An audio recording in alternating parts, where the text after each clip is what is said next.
So hello my dear friend, Saurabh Tiwari this side. दोस्तों, ये कहानी है एक मेढक की और एक मछली की। एक कुएं में एक मेढक रहता था और एक मछली जो कि समुद्र में रहती थी। नीचे पानी के रास्ते से बह के वो उस मेढक वाले कुएं में आ जाती है। दोस्तों, ये मछली जब कुएं में पहुंचती है तो मेढक से और मछली की आपस में बात होती है। ये मछली कहती है कि एक बहुत बड़ा समुद्र है, क्या तुम्हें पता है?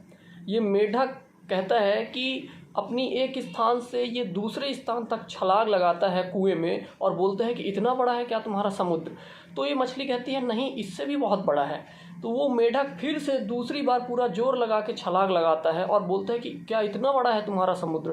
तो ये मछली कहती है नहीं, इससे भी बहुत बड़ा है। तो ये मेढक एक कॉर्नर में कुएं के जाता है और अपनी पूरी ताकत, पूरा एफर्ट लगा देता है, इतना तेज़ी से कूदता है कि ये कुएं के दूसरे पार्ट में जाके टकरा जाता है और पूछता है कि अब इससे बड़ा तो नहीं होगा तुम्हारा समुद्र? तभी ये मछली बोलती है कि इससे भी बहुत बड़ा है। अब इस मेढक को आश्चर्य होता है और इसे मछली की बातों पे विश्वास नहीं होता। ये सोचता है कि ये मछली झूठ बोल रही है, लेकिन वो मछली तो झूठ नहीं बोल रही होती है, वो बिल्कुल सही कह रही होती है। दोस्तों, ये मेढक और ये मछली दोनों अपनी अपनी जगह पे सही होते हैं, क्योंकि मछली जिस प्रकार के वातावरण में रही, जिस माहौल में रही, वो उस हिसाब से सोच रही थी और बातें कह रही थी।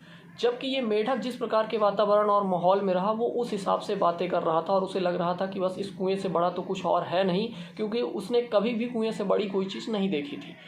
दोस्तों, ये कहानी हमें बताती है कि ज़िंदगी में भी हम कुछ ऐसा ही सोचते हैं। हम जिस प्रकार के माहौल में रहते हैं, जिस प्रकार के वातावरण में रहते हैं, हमारे जो एक्सपीरियंसेस होते हैं, हमें जो सिखाया जाता है, बताया जाता है, हम सोचते हैं कि बिल्कुल हमारी ज़िंदगी यही है और हमारी ज़िंदगी की सच्चाई यही है और लाइफ बस यहीं तक सीमित है जितना हमें पता है। जबकि हम गलत होते हैं। हमारी ज़िंदगी बहुत बड़ी है और ये दुनिया बहुत बड़ी है। हम बहुत कुछ कर सकते हैं, हमारे पास बहुत सारी अपॉर्चुनिटी है। दोस्तों, यदि हम छोटी सोच रखते हैं तो हम कभी भी कुछ नहीं कर पाएंगे। हमें मछली की सोच से सीखना पड़ेगा और ये समझना पड़ेगा कि अभी हम जिस प्रकार के वातावरण में रह रहे हैं, हम उससे आगे निकल सकते हैं और यदि हम अपनी सोच का दायरा बढ़ाते हैं तो निश्चित रूप से हम लगातार आगे बढ़ते रहेंगे।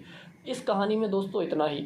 ये कहानी यदि आपको अच्छी लगी हो तो वीडियो को ज़रूर लाइक कर देना यार, एंड चैनल को सब्सक्राइब कर लो, क्योंकि एवरी संडे मॉर्निंग 7 AM पे एक बेहतरीन स्टोरी के साथ हर दिन आपको मिलेंगे हम। साथ में सब्सक्राइब करने के साथ बेल आइकन ज़रूर प्रेस कर लेना, ताकि आपको जो भी नई वीडियो आए उसकी अपडेट तुरंत मिल जाए। Thank you.